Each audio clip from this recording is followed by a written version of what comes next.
So if you are in your 20s, you're probably wondering what are the best investments that you can make to perhaps give you the best returns and speed up the time that it takes you to reach financial freedom. And that's why I'm gonna give you guys the best investments that you can honestly start doing today that are realistic and very accessible for 20-year-olds, for those of you that actually want to build wealth a lot faster. And this video is not gonna be the how to get rich quick scheme. It's gonna be more tailored towards investment vehicles that you can use in your 20s to add to your portfolio. So starting off with the first investment is gonna be a growth ETFs. Personally, this is something that I actually use to get better returns in the market than just your standard S&P 500. Like, I get that it's a little bit more riskier than the S&P 500, but at the end of the day, you still have to remember, if you want to get higher returns, you kind of have to take on a little bit more risk. And I'm not saying just put all of your money into small growth ETFs. What I'm saying is that you can still invest into large cap growth ETFs and still get better returns. Like, historically, if you compare SCHG returns compared to the S&P 500, you're going to get a better return investing into SCHG for the long run.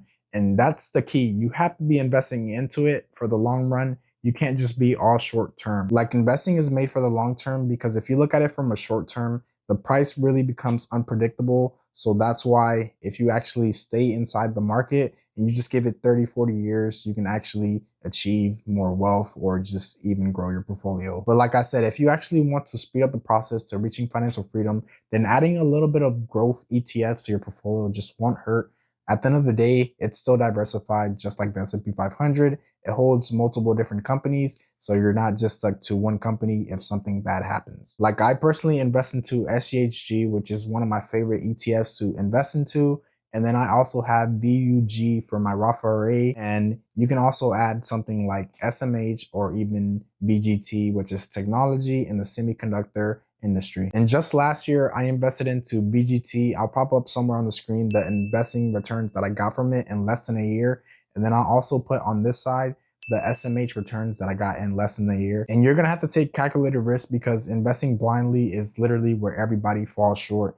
Like, I knew last year the semiconductor was one of the biggest things, since AI and all these chips are going to explode, right? And now you can see that a lot of companies and data centers are looking to buy these little microchips that they put into phones, and even powers the AI that we all use today. So that's why I ended up investing into SMH, and it's something you can do if you believe in the semiconductor industry. And as for BGT, I just personally believe that the world runs on technology. And like I said, I'm in it for the long term. So all of the volatility, I really don't care about, because I know at the end of the day, technology has to increase, since everything we pretty much do in this world revolves around technology. So yeah, if you actually want to get slightly better returns than your standard 8 to 10% that the S&P is going to give you, then you can just invest into growth ETFs, right? And this could be a smart portion of your portfolio. I'm not saying you have to keep 100%, 50%. Maybe something like 25 or even less, just so that you can capitalize off the aggressive returns that it brings. So moving on to the next investment, which is actually building your credit. So a lot of you might actually not call this an investment, but honestly, if you got to invest your time into building your credit, I personally think that it's an investment. Like, if you want to leverage your money later on, then building a 700 to 800 credit score in your 20s is going to be very crucial. And when I'm talking about credit, there's a big difference between bad credit and good credit.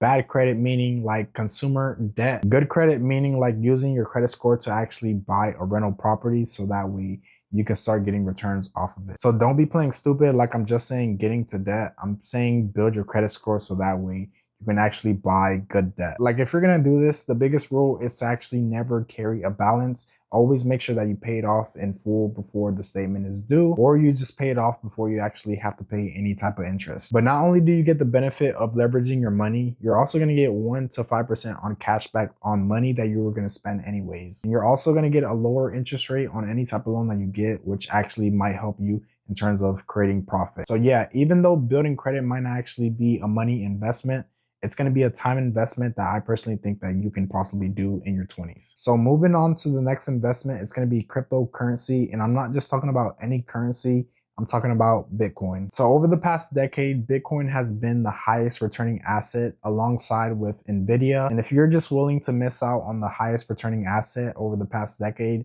then that is currently up to you. All you have to do is have a small portion of your portfolio into Bitcoin, so that way you can capture the upside if it really keeps increasing. And even if it goes down, well, guess what? It's a small portion of your portfolio, so it's not really going to affect you that much. This is why I have 7% of my portfolio into Bitcoin. It's not too big, it's not too small. This is just right for me. And if you're going to invest into Bitcoin, then I would highly suggest that no more than 5 to even 10% of your portfolio is not into crypto. So yeah, the only reason that I endorse Bitcoin into your portfolio is because of the high returns and the high upsides that you can get from it. And if we look at Bitcoin in terms of market cap, it would be the number 8 company in the world. So just take that with a grain of salt. I personally invest into Bitcoin, like I said, 7%.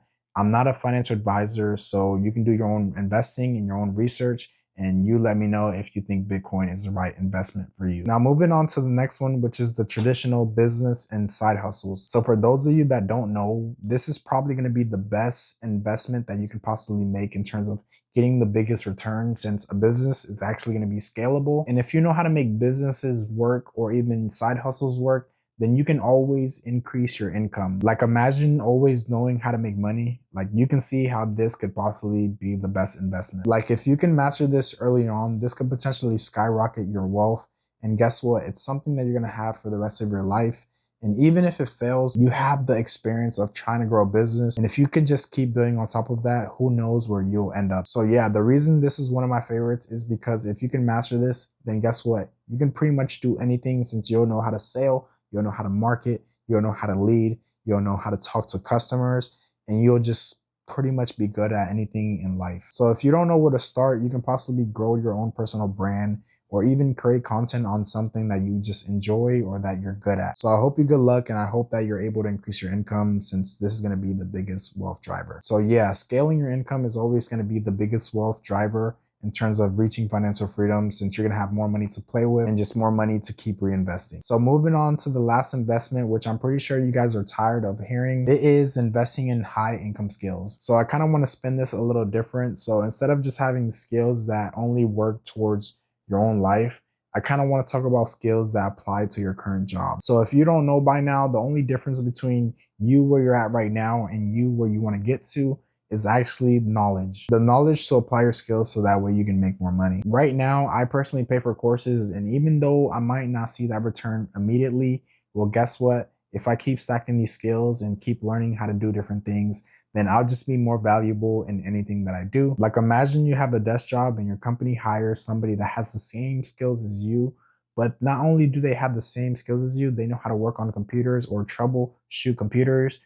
Who's more likely to make more money or just be replaced? You are, at the end of the day. So the more you learn, the harder it is going to be to replace you. The harder it is that the company is going to actually try to leverage you, since you have skills that other companies would actually benefit from. So yeah, just learning high income skills is going to give you the best chance of maximizing how much you can make and your earning potential. That's going to be it for the video. That's going to be my top investments in your 20s that you can make to speed up the process to reach financial freedom. This list was not your average list of traditional investments like S&P 500. It's more tailored towards people who want to increase their wealth a lot faster. And just remember, at the end of the day, everything has risks, so just be very careful whenever choosing your investments. So if you guys want to see my Robinhood portfolio that I built over the last 5 years, it's going to be somewhere right here. Like, comment, subscribe, and I'll see you guys soon.